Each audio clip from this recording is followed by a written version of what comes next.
A imagjinoni se sa e mrekullueshme do të kishte qenë sikur të ishim atje kur Jezusi u ringjall dhe braktisi varrin? Le të përdorim imagjinatën dhe të shohim se çfarë mund të ketë ndjerë Maria, nëna e Jezusit. Unë dhe Ledi do të flasim në vetën e parë për ta bërë më të prekshëm për ju përjetimin e Marisë, por njëkohësisht edhe kuptimin e vërtetë të Pashkës. Përpiquni ta imagjinoni edhe ju së bashku me ne. Ndërsa qëndroja pranë shoqeve të mia, e dëgjova ato të thotë: "O Atë, fali ata, sepse nuk dinë ç'bëjnë."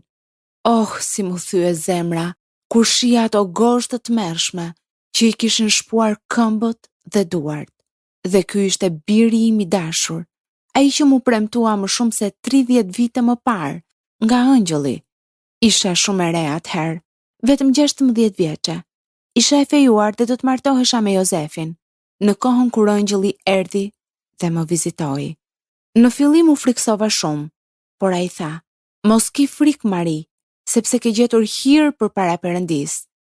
Dhe ja, ti do të mbetesh tatzan dhe do të lindësh një djalë dhe do t'ja vësh emrin Jezus." Unë e dija se çfarë do të thoshte ai emër. Ishte një emër i njohur mes njerëzve tanë. Kuptimi i tij ishte: Zoti shpëton.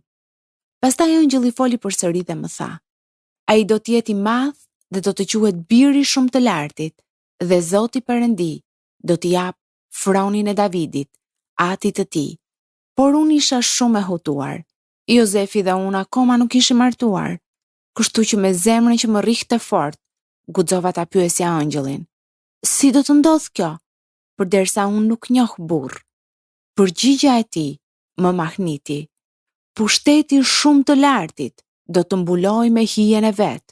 Prandaj shenjti që do të lindë prej teje do të quhet biri i Perëndis." Çfarë mund të thosha?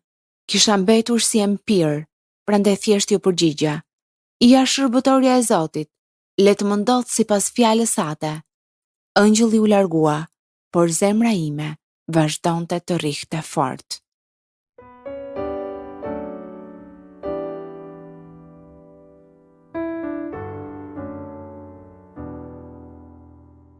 Ngrita syt dhe pash birin tim të çmuar që varej në kryq. Por ëngjëlli më kishte thënë se ai do të mbretëronte në Izrael dhe se mbretëria e tij nuk do të mbaronte kurrë.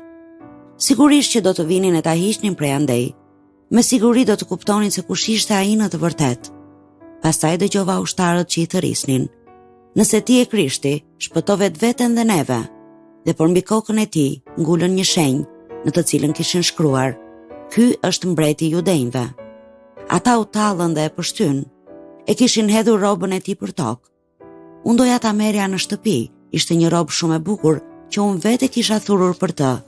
Një robë që vlente shumë para. Ishte gjithçka që më kishte mbetur prej tij. Por ndërsa afrohesha më shumë, pash dhe dëgjova ushtarët që po ziheshin për robën e tij dhe po hidhnin short se kush do ta merrte. Dhe më kujtuan fjalët profetike të paraardhësit ton David: "Ndajnë midis tyre rrobat e mia dhe hedhin në short tunikën time." Kisha bërë shumë rroba për të, që kur ishte një bebe i vogël, që kur erdhën barinjtë e Betlehemit, pasi ai kishte lindur dhe na thanë se një ëngjëll u kishte thënë se shpëtimtari, Mesia, kishte lindur. Unë i çmoja shumë ato gjëra në zemrën time dhe mendoja shpesh për to.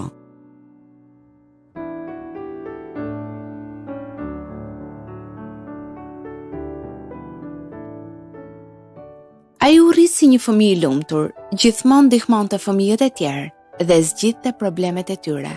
Sa burr i sjellshëm do të bëhet, mendoja unë. U mahnita shumë një herë.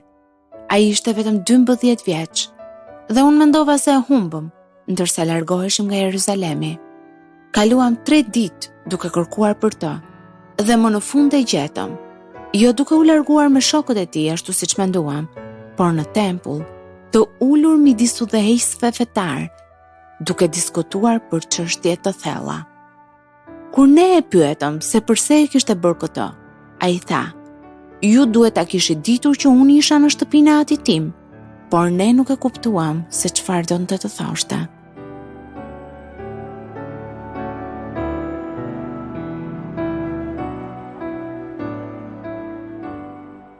Ndërsa unë dhe mikeshat e mia po qanim, u afruam pak më shumë që të mund t'i flisnim birit tim të dashur, dhe ta ngushëllonim sadopak.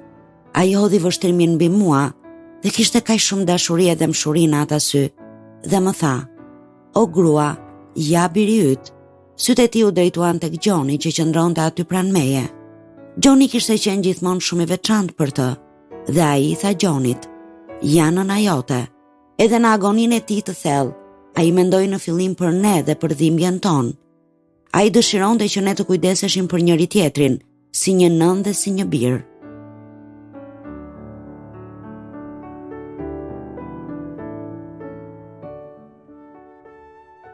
Pas pak ndërsa ne qëndronim atje, në atë errësirë që kishte pushtuar gjithë tokën, edhe pse ishte ende pas dite, ai ktheu syt nga qielli dhe me një zot të fuqishëm thirri: "O Atë, në duart e tua po dorëzoj frymën time." Dhe me këto fjala i dha frymën e fundit. Fjalët që Simeoni më kishte thënë në tempull kur mbajti në krah foshnjën time, tani më tingëlluan fort në vesh. Ja, ky është vënë për rënien dhe për ngritjen e shumë vetave në Izrael dhe për të qenë shenjë kundër shtimesh. Dhe ty vet, një shpat do të te shpoj shpirtin. Dhe unë e dija se kishte ardhur koha. Ai nuk ishte më atje, por me Atin e tij të vërtet.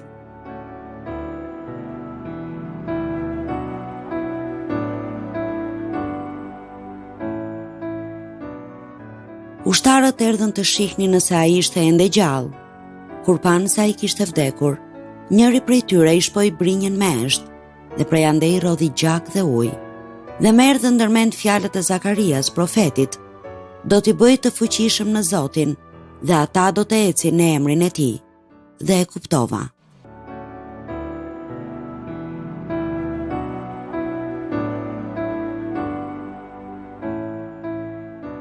Ndërsa ne festojmë Pashkën, kuptimi i kësaj feste është diçka shumë personale.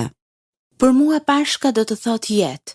Krishti e mundi vdekjen në mënyrë që jeta në të jetonte përgjithmonë. Dhe jeta është ajo që ne duam, jeta në Krishtin.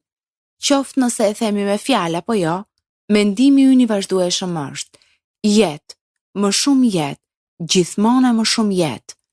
Ne duam jetën për veten tonë, për njerëzit tanë të dashur, për miqtë tanë. Duam atë lloj jete që nuk mund të zhduket kurrë, atë lloj jete që është pa mbarim. Pashka është fitoria e Krishtit mbi gjithçka që kufizon, mohon apo vret jetën. Për mua jeta është Krishti. Këtë kuptim ka edhe Pashka. Pra, a do të thot Pashka për ty një jetë e re? Po, Jezusi biri i veçantë i Perëndis, erdhi që të paguante çmimin për mëkatet tona, për gjërat e gabuara që ne kemi bërë. Pse? Sepse mëkati gjithmonë ka një çmim. Dhe duke qenë se ne jemi lindur me një natyrë mëkatare, kemi shumë nevojë për dikë që të na ndihmojë, për dikë që është i përsosur, dhe kështu është vetëm Jezusi. Siç keni dëgjuar sot, Jezusi pranoi të jepte jetën e tij, sepse ai na do dhe dëshiron që ne të jemi të lirë nga mëkati dhe nga vdekja që vjen bashkë me të. A do të dëshironi të flisni me Perëndin dhe të pranonit këtë dhuratë të jetës?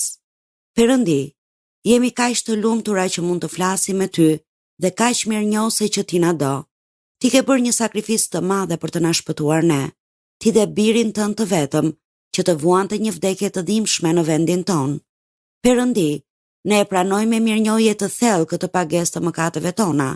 Ne besojmë se Jezusi vdiq në kryq për ne dhe besojmë tani se do ta kalojmë jetën tonë me ty, këtu në tokë dhe më pas në qiell. Në emër të Jezusit. Amen.